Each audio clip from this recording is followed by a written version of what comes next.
All right, guys, we're back to work on the case swap Cefiro build for a car that's done. There's still always some work to do. We got a few things left, one major project left that I want to tackle because I plan to take this thing to the dyno in the next week or so, get it tuned on the dyno, turn it up on E85, all that stuff. I want, you know, most of or all of the projects finished up. Moral of the story. But I also want to have some fun with it. So first off, Benny Boy's here. Speaking of, he is the merch manager, and we have all of the merch in stock, plus the 2 new designs, the Jibber Jabber and Garage Built, garagebuildco.com. If you're interested, everything, we should have your size in stock on any of them. I ordered a bunch, so there's that. But I want to take Ben for a ride before we tear into this thing, just in case we don't finish it by the time he has to leave. It's going to be Benny Boy's first ride in it. Should be fun. He's probably going to be surprised by how awful the vibration is, but he'll probably also be surprised. I don't know. It's quick. It's fun. So I'm excited to take him for a ride. Mainly, I just want to rip it again. Like every day, I'm like, what excuse do I have to go rip on the Cefiro? It's just so fun, dude. So fun. Jesus Christ, dude. Vibration. Oh, dude, we're not even there yet. This is the good part, right?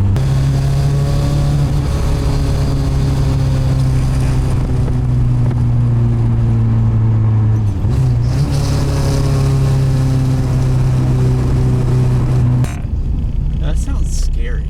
That's what I'm saying.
All right, made it back home. Let this thing cool down a little bit. Obviously, it would have been smarter to pull the harness out first, but again, I want to take old Benny Boy for a ride. He hasn't been in the car at all.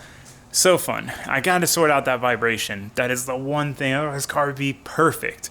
But it's fun, man. It pulls all the way to redline. It feels great. We're not quit jibber jabbering about that. We're gonna get into the project, the task at hand, looming the wiring harness. So I left it unloomed till we got the car kind of sorted.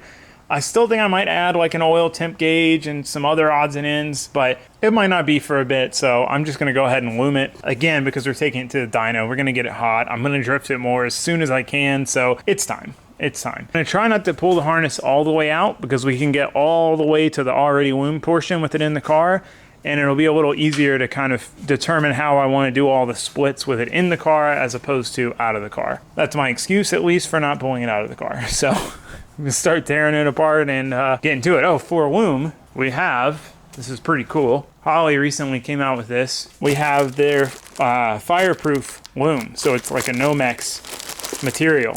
So there's, I mean, obviously if the car burns down, this would probably burn at that point. But, you know, if you had a small engine bay fire, you're not going to melt all of your wiring, which is a huge problem. If you ever have an engine bay fire, I mean, that's the one thing that usually gets wrecked is your wiring immediately. It happened on the RX-7, just small little fire on the header, melted half the wiring. So I'm going to use this as much as I can. We only have up to 3/4 inch, no, 1 inch. This is 1 inch. We'll use this in everywhere we can. So, okay, that was a whole lot more jibber jabbering. Let's get to it. Let's get to work.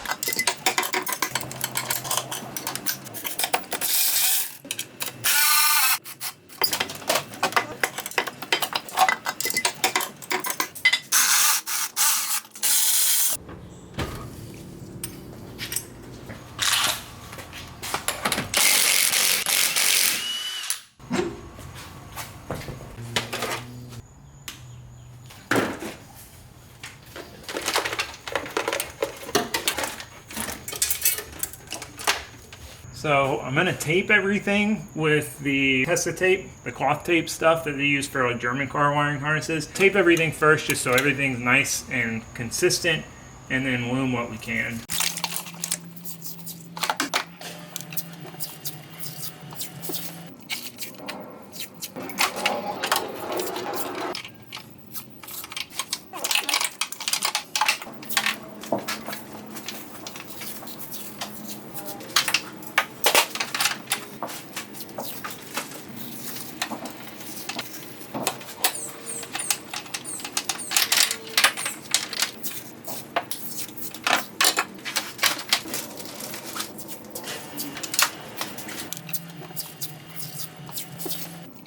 Alrighty, we got the wiring harness all loomed. We did run out of the thinner Nomex stuff, but really the only thing left would have been to do the coil pack harness and like the cam sensors in the back, which it's all a super short run right off of the harness. So I'm not too worried about that. But the rest of it, like the long run through the fender well and everything, is all Nomexed. The run under the intake to the throttle body. Might add a little more later on to the stuff I can get to. I just need to order more, but we got the injectors done. That was a big thing. It looks nice. I like this stuff. Going down to the E85 content sensor. So anyway, we're about done. We just need to route it all back through and hook it all back up and then see if it still works.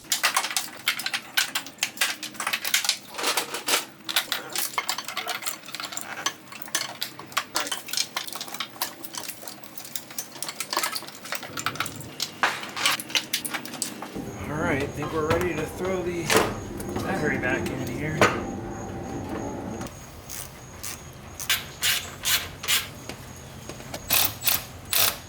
All right, before we put the wheels back on, put the catch can back in and cover up all this stuff and not be able to get to anything, and try to start it, make sure everything works.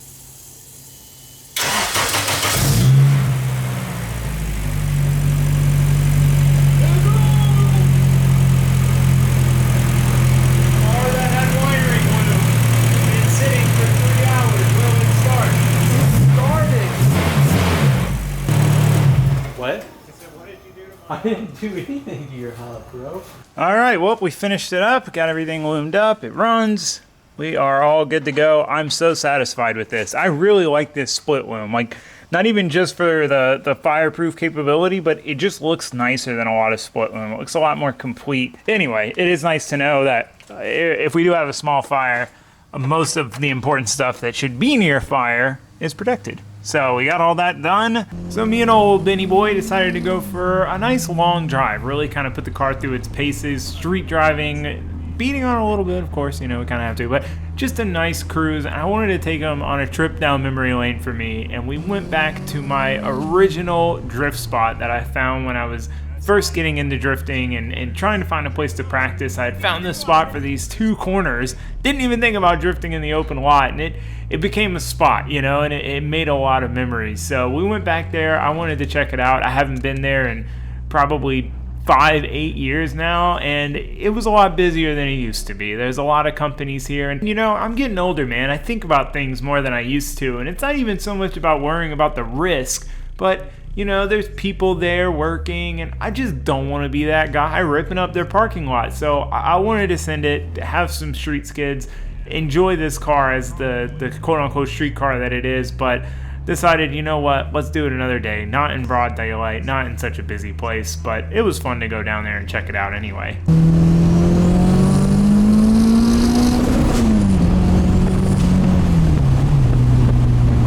That was the most driving I've done in this car. I've done more time, but just kind of circling around the same areas. That was like a real drive, and the car drove amazing. It's just the vibration is awful. Anyway, really glad to have the harness done. One more project to do on the harness front. I want to go ahead and build a plate for where the harness goes through and zips over there, so that way we don't have to worry about our wheels rubbing it and tearing up our nice wiring harness that we built from scratch. Let me get this thing back on the lift and I'll show you what I'm talking about. All right, so you can see where we are exposed here. So I've got to pop this grommet back in. After looming it, we kind of pushed it back inside, but basically I want to build just a simple plate to go from here over to here, just to keep this nice and protected. So we'll make a quick cardboard template. All right, well, I didn't think that snap trick through because I kind of had to hold this with one hand.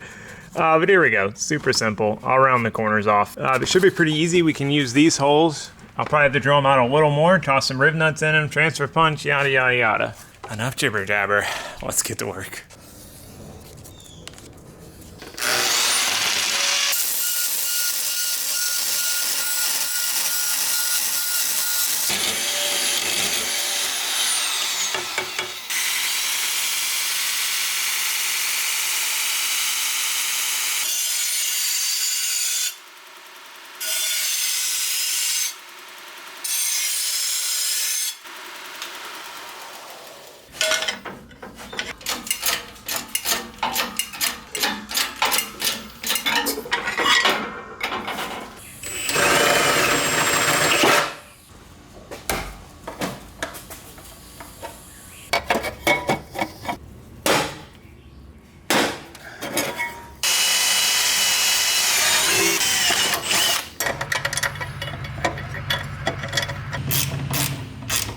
Already got our protection plate up in there. Fits nice and tight, just low enough and big enough to completely cover our wiring harness area. So we shouldn't have any issues rubbing our wiring harness, which is good. That is a major problem. So we're glad to have that sorted. Moving on. The elephant in the room. A big annoyance with this car is the vibration. And this seems to be a common problem with 4 cylinders and aftermarket transmissions in S chassis or these chassis. Seems like the noise just transfers through the floor pan, through the trans mount. I unbolted the transmission, ran the engine, and it was basically like no noise at all. So what we're gonna try to do is redesign this trans mount and make it's an interesting concept. So there's another guy, SR CD09 combo, same issue, and he had tried every mount type he could, and he finally resorted to building a trans mount using valve springs to isolate the transmission. Now, I mean, that definitely seems a little out there, but I think it's worth a shot. It is gonna be kind of tight because I built my exhaust around this trans mount, and it is a weird trans mount style, the way it bolts to the CF trans, but I think we can make something happen here. So we need to get this one off and start trying to build a new one. We'll save this one in case it doesn't work, and we can just go back to this one. But I think it's worth a shot. It might fix it entirely, you know? Who knows? So enough jibber jabber. Let's dig in.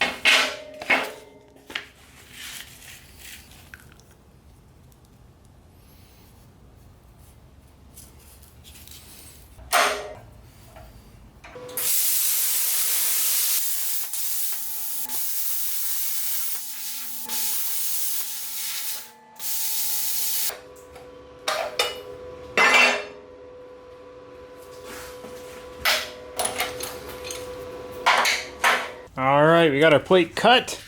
What I went ahead and did is put some transfer punches in here. So these basically thread in, and then they have a little punch in. So we'll just hold this up in place, tap it with a hammer, and we'll have transfer marks to draw our holes. So I'm gonna go ahead and get this mounted up, and then we gotta devise how to go across here and then put some valve springs in between. There's not a whole ton of room to do this with this mount design. This would be a whole lot easier with like a CD09 or a T56 or really most other transmissions, but I think I've got a plan to make it work. We just gotta keep trucking. So I'm gonna get back to work.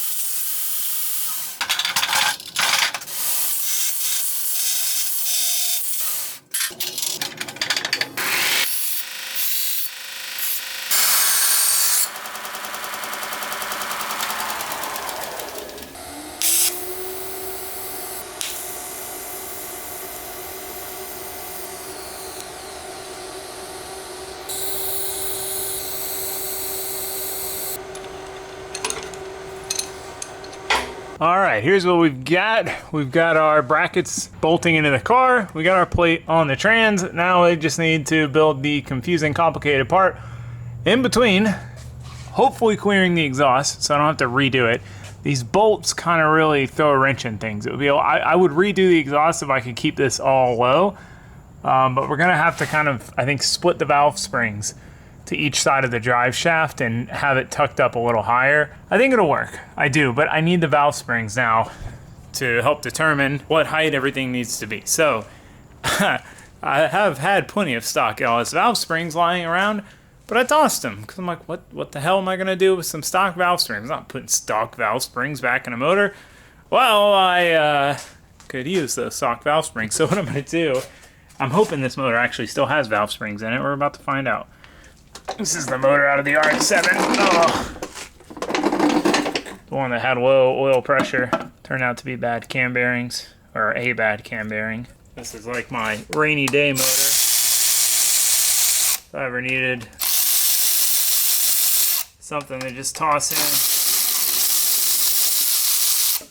I mean, I guess it would need some work before you could toss it in, but you get the idea. Yeah, we got valve springs.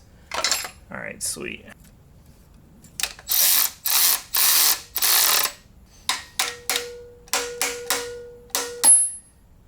Ha! This is not the appropriate way to take valve springs out. Normally you'd want to put air in the cylinder or something to keep the valve from sliding down, but we don't care.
Alright, it's in. Pop the exhaust back on and give it a shot. The only thing I'm really worried about is that the springs might be too soft, but it seems to be sitting right about where it was. I preloaded it as much as I could so that when the weight settled down, because there's not a lot of room for the engine to go back because there is a heater hose fitting on the back of the head that's like real close to the firewall, which if it's sitting against the firewall, it'll probably make noise. But again, this is kind of a proof of concept anyway. It may work perfect, solve our issues, it may not do a dang thing. So there's some things I'd like to change on this design, but this was a quick and dirty, let's see if it works kind of deal.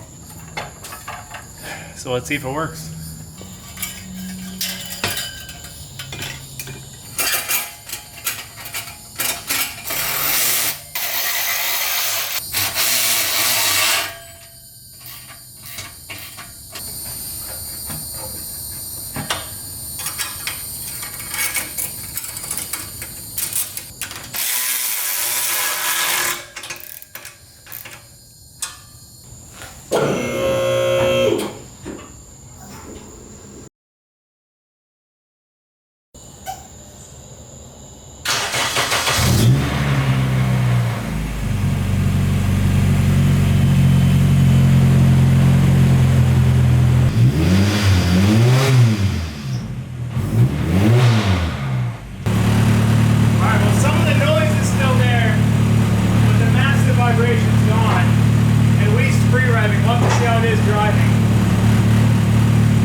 right, well, there seem to be less vibrations overall. There's a lot less vibrations going on. We'll have to see. I mean, normally this is shaking. We'll have to see when we get to like 3,500, 4 grand, because it's pretty bad from like just under 4 to like 5, 55. When you're ripping on it doing a pull, it's not that noticeable, but when you're just street driving the car, it's noticeable. So we'll see. I mean, it definitely seems better, but I'm not gonna get my hopes up till we drive it. Let's drive it.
Stuff. Well, I will pull it off and paint it. Even just idling, the vibration is so much less. I'll pull it off tomorrow and paint it. Obviously need to paint it, but I mean, it seems good. One way to find out, we'll have to really put it to the test, you know, drifting, but it is a lot better.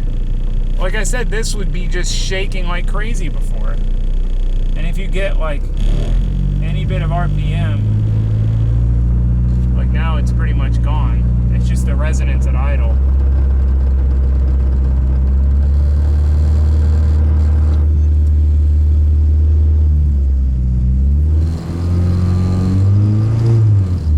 Well, that is super exciting.